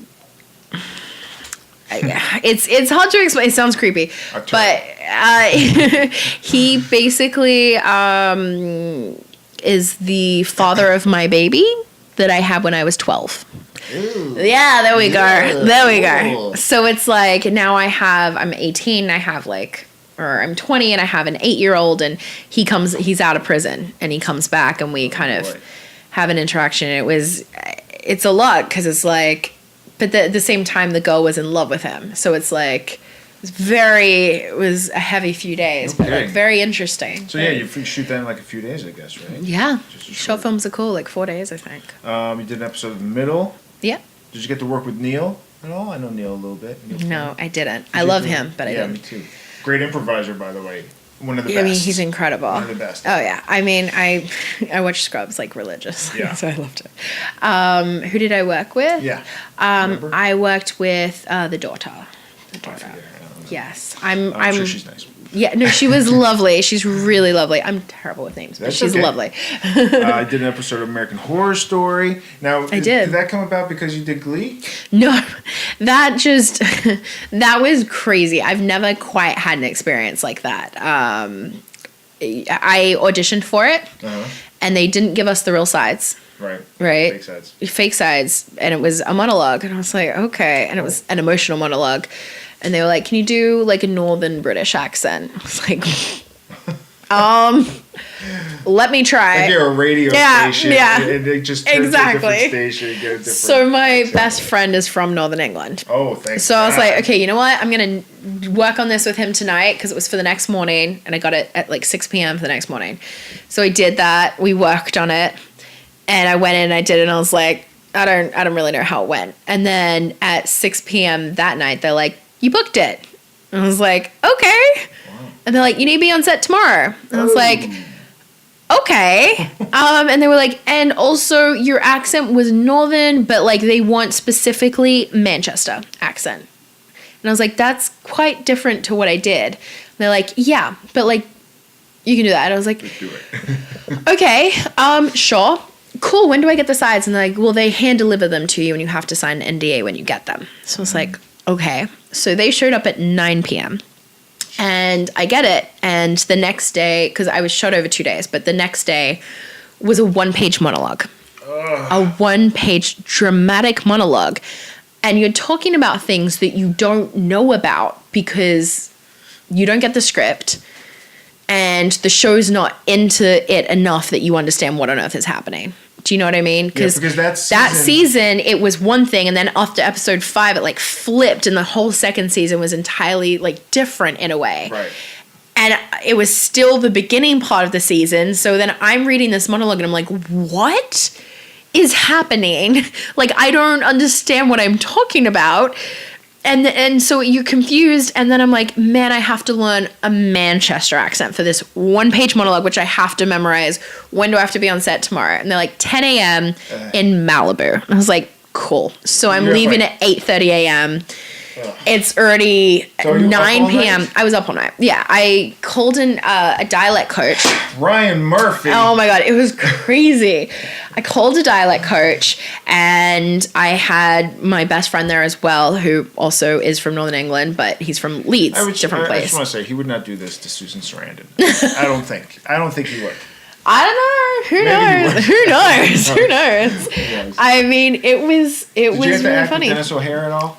No. So I was by myself for that scene because it's just this one-page monologue and I'm talking to camera. Talking to camera, right. Yeah, but I'm it holding was a documentary style season. Right, exactly. Yeah. But so this is like I'm like a YouTube video basically, right. And I had to hold up the camera myself because I had to be like taking a selfie. Mm-hmm. But they had like triple phones on it to kind of make so it's really heavy. And then when you're sitting like this with your arm up, and they're like, don't look at yourself, but be aware that you always have to be here, but look into the camera. And I'm like, okay. So then you can kind of see yourself, but you can't look. And so you're looking into the camera and then your arm's starting to get really tired and you're like 45 minutes in and you're doing this monologue that you haven't had time to memorize. And so I know it. I do know it, but you don't know it so well that you're backwards and forwards because you put this accent in it and you're just, and then they're like, okay, so we want you to be like incredibly emotional. And I'm like, I don't think I've ever been quite that stressed in my life. It was, Did you get the stress cry during it at least? I mean, a little bit. I was like, oh my God, this is so frustrating because I don't know what I'm doing. But it was. Did you have to take multiple takes because you forgot words and stuff? So sometimes the problem was they couldn't edit because it was single take. And so you would get, 3/4 of a page down a monologue and you can't remember that one next line. You're like, oh my God, I have to start again. Fuck.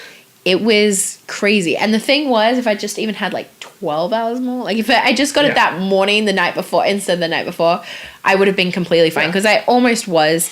And it was fine. We got takes out.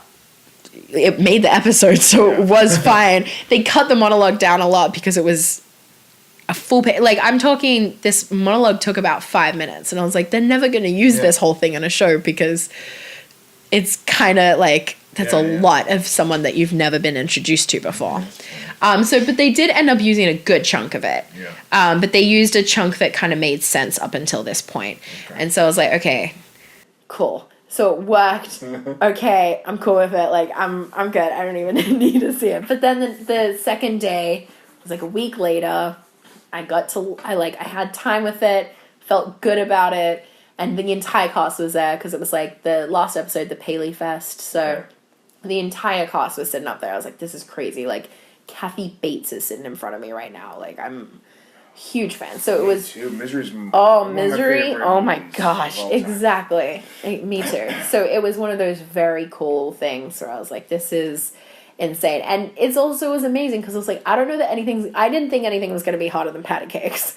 And then I was like, that was hotter because there was no time. There was no time. These Patti Cakes, you had 3 years. Yeah, exactly. Exactly. And I mean, sometimes, you'd be learning lyrics the night before, but at the same time, at least I knew the character inside and out. This, I was like, I don't even know what's happening in the storyline. Are you good at that? It sounds like you're pretty good at that. Like, this is the business that does stuff like that. It does stuff like unusual. That.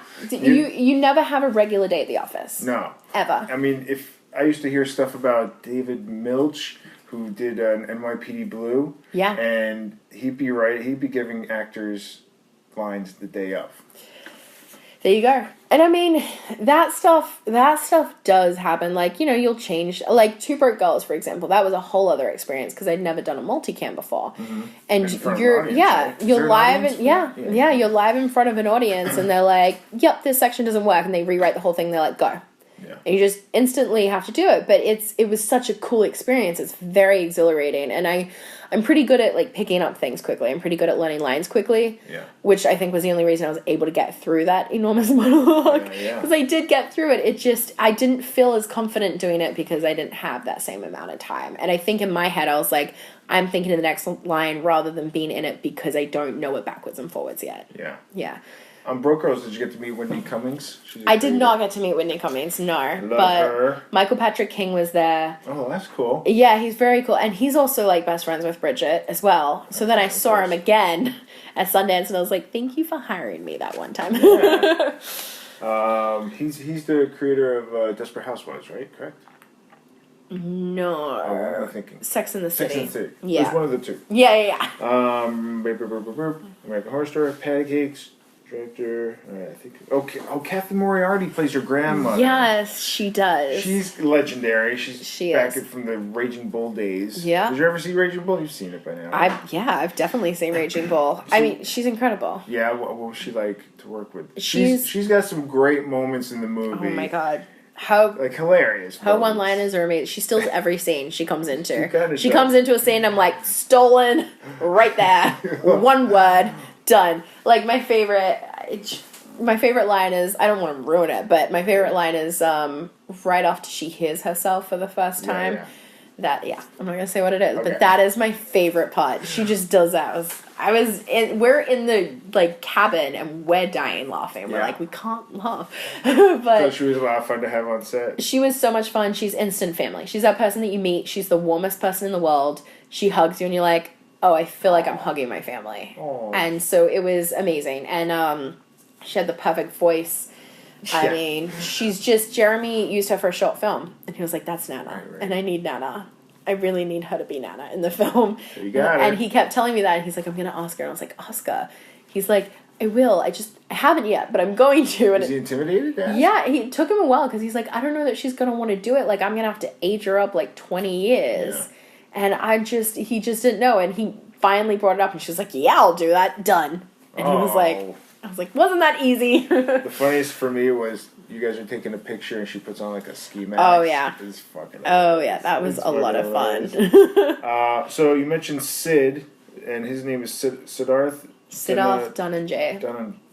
Yeah. He was great too. Do you guys feel like a bond now? Oh, he's like my little brother. Yeah. Because he's like your sidekick kind of in the movie. I met him at the Sundance Labs, instantly became little brother chemistry. I was like, this is perfect. That's cool. And we had that vibe straight away. He never acted before in his life.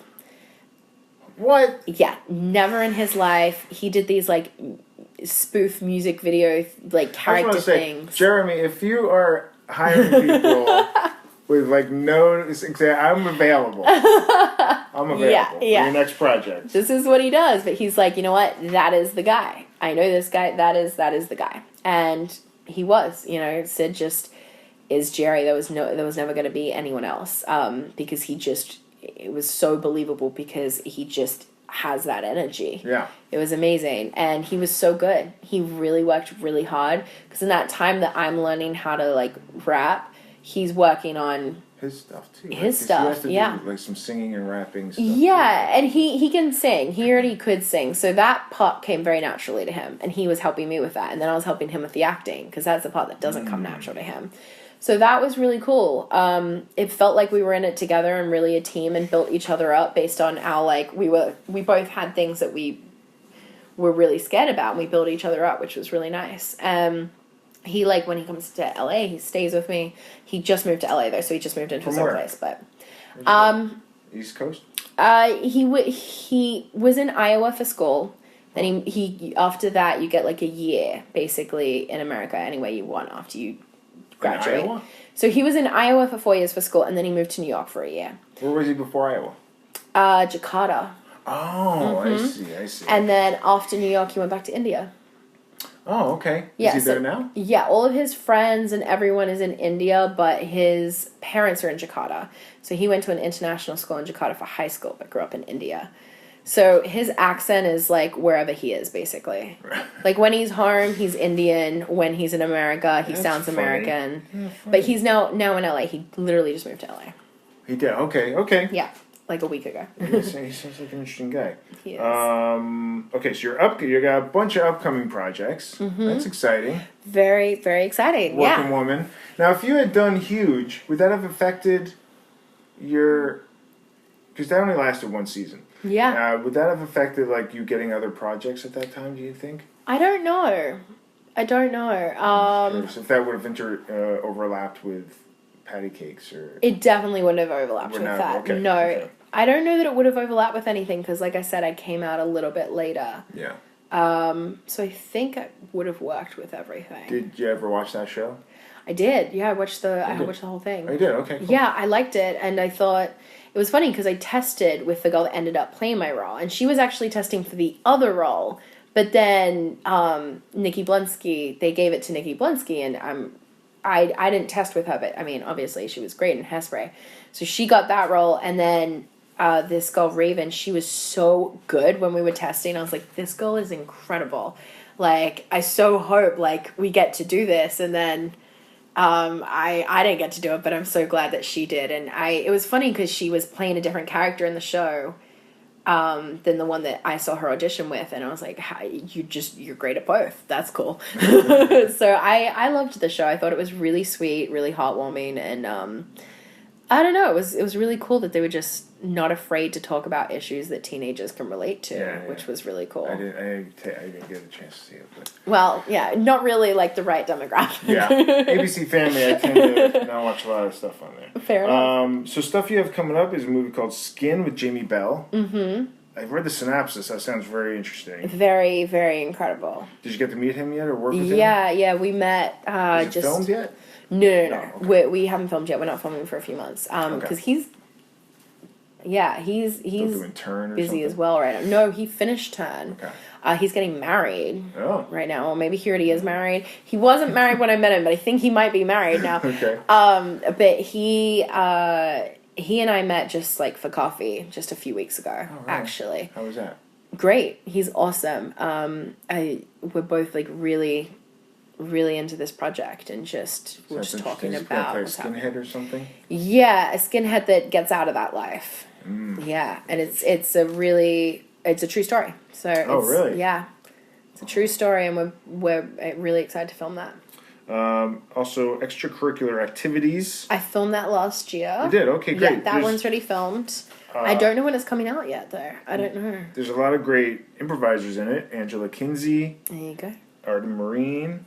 Timothy Simons from Veep. Yeah. Fantastic. He's a guest He's here. Great. Previous guest. Lady Bird. I just did one day on that, but that was also last year. That already filmed. And that director writer Greta Gerwig. Yeah, big fan of hers.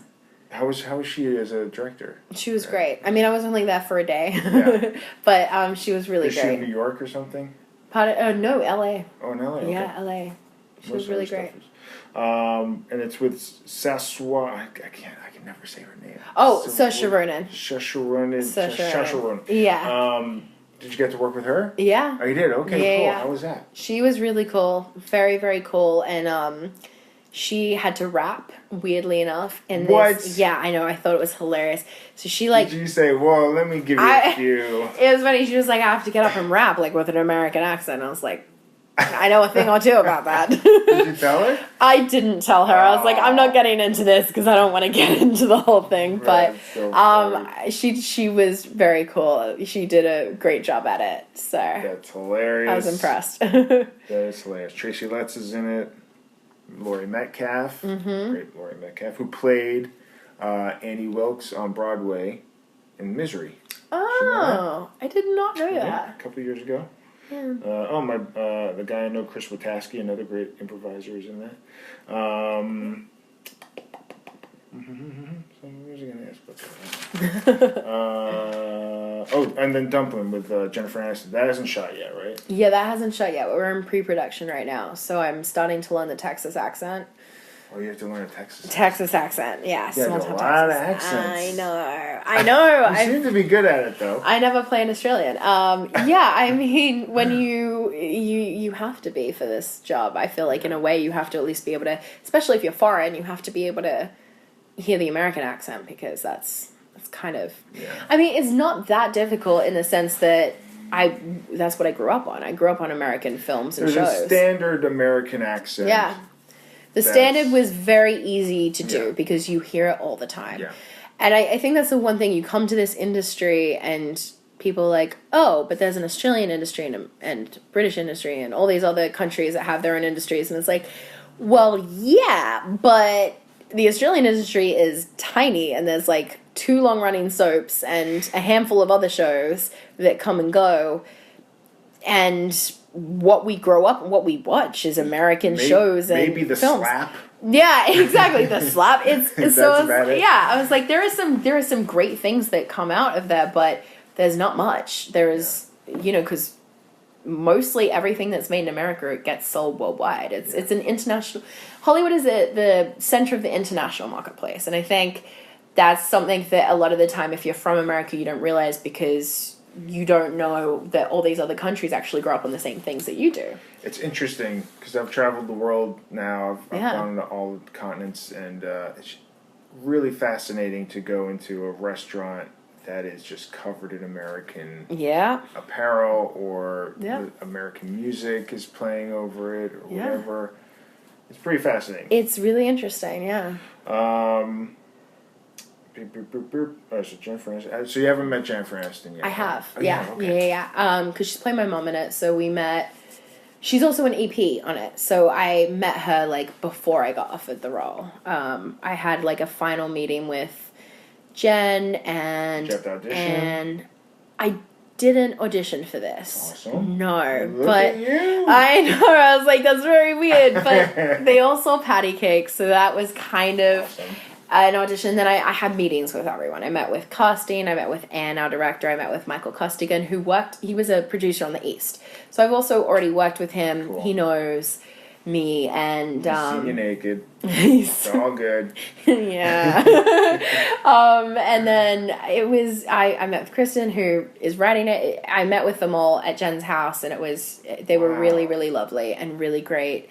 And then Anne and Jen and I also had like a rehearsal kind of maybe a week or two ago, where we just really went over the mother-daughter relationship and kind of figured that out, because I think that's a really important part of this movie. Did you say Diane Lane and I went away for a few days out of LA?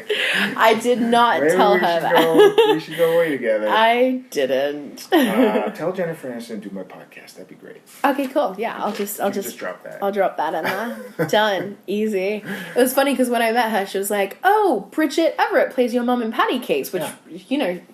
And I was like, "Yeah, she does." She was like, "She just sat on my husband's face," and I was like, "Oh, what? The leftovers or something?" No. So in Bridget's show, a lot of the time it ends with her sitting on someone's face, and it happened to be Justin's face. And I was like, "Oh, this makes it awkward." She was like, "I thought it was hilarious." And I was like, "That's great." Where does she do her live shows out here? When or where? She does them in a few different places. Okay. The place that I saw was like an outdoor comedy festival. I see. But like the best place to see her is at Joe's Pub in New York City, because that is like where it all started. And I went and saw her show there. The last time I saw her, it was at Joe's Pub, and it was just...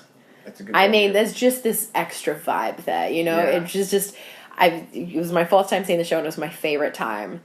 And we brought like a couple of the producers with me from Patti Cake, because we were in the middle of filming when I went and saw it. Right. I was like, I don't care if I have an early cold time, I am going. This is the only time I'm actually offset in time to see it. So we went after a full day of shooting, and we brought one of our PAs, who was actually pretty much her driver, PA on set thing. I don't know how to explain it. No, but she messed with him so badly. It was so much fun, and he was so good-natured about it, and just like went bright red and smiled through the whole thing. But when she sat on his face at the end, we were like, this is going to be fun on set tomorrow. Of course. It was great. And I noticed on Facebook that you did the London Bridge climb. The Sydney Harbour Bridge. Sydney Harbour Bridge. Yeah. Was it the first time you've done that? It was. I did it last year. Really? Yeah. How did you like it? I loved it. Did you go daytime or nighttime? I went daytime, but it was kind of cloudy. By the time I got up there, it started raining. Oh, no. I finally get up there, and so the view was kind of ruined, and it started raining. I'm like, fuck her. But I got some good pictures on the way up, though. See, I went in like the middle of winter, and I was like, oh, I don't know how it's going to be freezing up there. We go, it's the most still night. Just, the flag is just completely down, not moving the slightest. And it was during Vivid, which is this light show that Sydney puts on. So it was very breathtaking. Yeah, it was absolutely incredible. I did it with my managers. We got up to the top, and I was like, this is just absolutely insane. It was stunning. and the view was incredible, and I was terrified. Like, at the beginning part, you know, when you can see the road beneath you because it's just a grate, I was like, oh, no, I don't like this. With, heights? I'm not good with heights, but I'm also like one of those people that loves to just do things I'm terrified of. Yeah. Hence Patti Cakes. But I get up to the arch, and then I felt safe. I was like, as long as there's that giant thing, but crossing into the middle, the rickety piece of wood that you stand on, and there's all the cars beneath you, I was like, okay, just don't be sick. And I, for some reason, looked down because I'm like, I'm just going to look down the whole time and try to not be sick. But it was a lot of fun. It's a lot of fun. It takes about an hour or so to walk up it. Yeah. Something like that, right? Yeah. It's a lot of steps. Yeah, and you like and really kind of chill as well. Like you get to stop a lot and watch the view, which was so cool. But because they take pictures of you. Exactly. But then when we're going down the ladder, on the way down, they were like, one lucky person will definitely have a train come by as they're there. So just wave at the people. So I'm going down the ladder, and of course I'm like, there's the train. Of course I'm standing here. There's like a gate, and then there's this train just going quickly through, and I'm like, okay, this doesn't feel safe. But it was an experience for sure. I liked Australia very much. When are you going back? I don't know. I just came back a month ago, so You visit sometimes? I went for Sydney Film Festival. So that was really cool. So I and then I stayed an extra week to stay with my family. What do you do for them? How do you Sydney Film Festival was Patti Cakes played.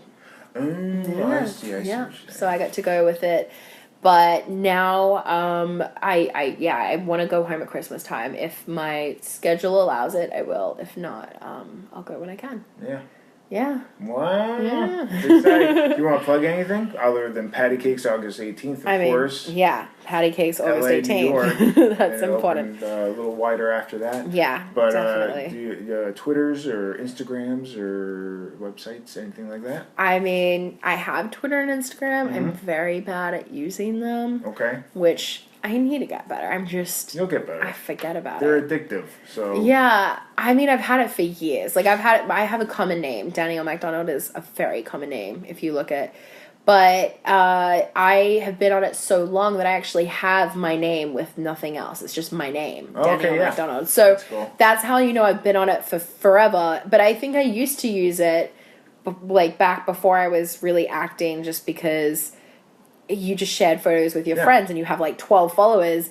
And now I've just been really bad at it for the past couple of years. I'm like, I post a photo a month. But hey! Are you verified? I am. Okay. I am verified, but I do love like looking at photos. So Instagram is very cool. I'm sure those numbers will grow. There is a little more than 12 now. So I'm very happy for you. Thank you so much. It's a great movie. You churn out a great performance, and thank you. I wish you the best of luck.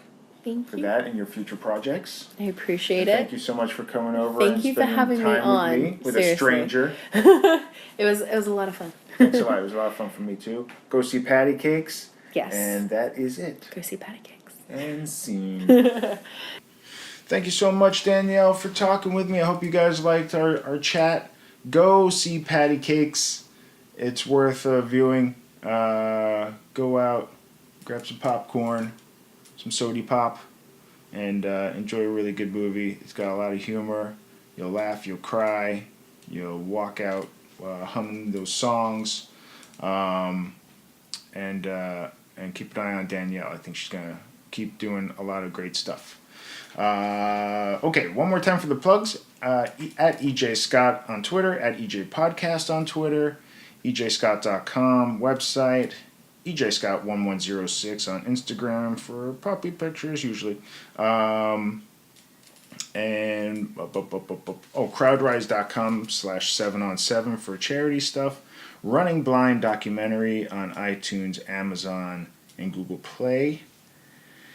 And that ought to do it. Subscribe to my podcast on iTunes and iHeartRadio. Check out my past ones. Check out my future ones. Don't miss anything. Lots of great guests and talks and amazing guests. So that ought to do it. Enough with the uhs. All right. Thanks, everybody.